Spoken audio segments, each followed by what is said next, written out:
Granite is back on trend. A major company is in legal trouble over banned materials, and some of the most iconic architecture in the world just got recognized for its stonework. If you're in the natural stone industry or even just curious about what's shaping the world of design and fabrication, this is your must know news for the week. Now, my name is Jason, and this is Jason in the Stone Industry. I've worked in this business for a lot of years now, and I'm here hopefully every single week moving forward. Welcome to the inaugural video. Just breaking down the biggest news, the latest trends, and what it all means for those working in the stone field.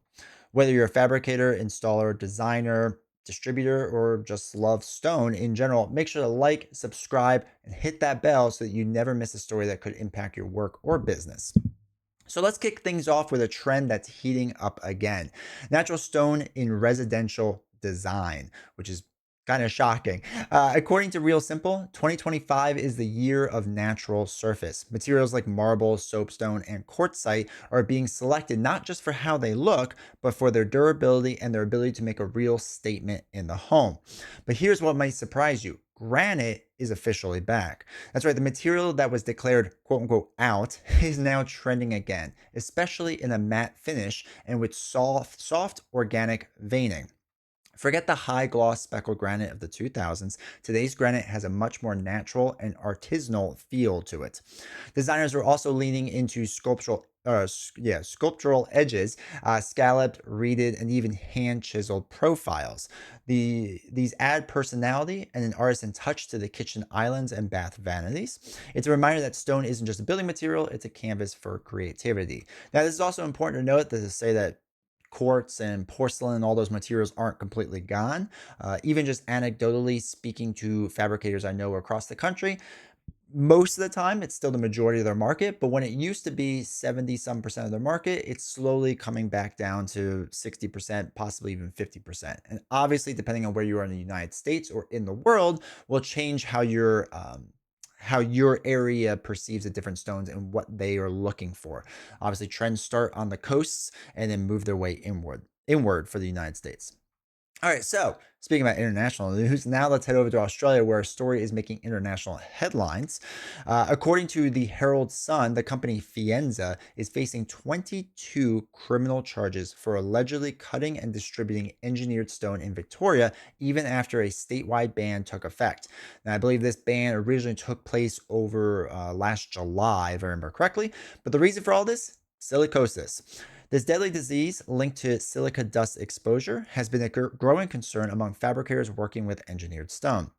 Victoria's government took a strong stance and banned it altogether at this point.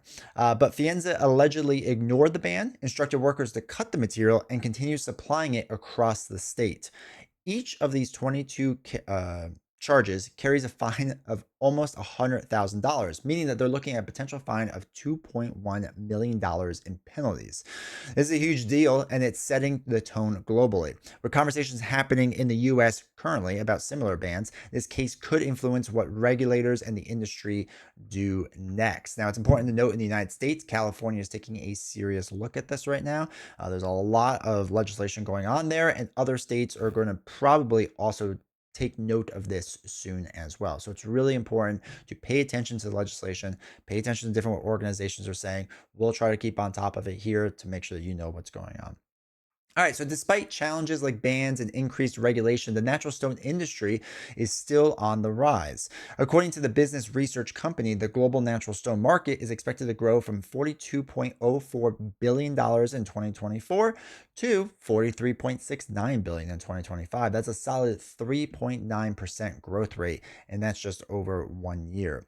Why the growth? Well, there's several reasons for it. Increased demand from luxury real estate projects, more interest in heritage restoration, and a general movement toward natural and sustainable materials in both residential and commercial builds.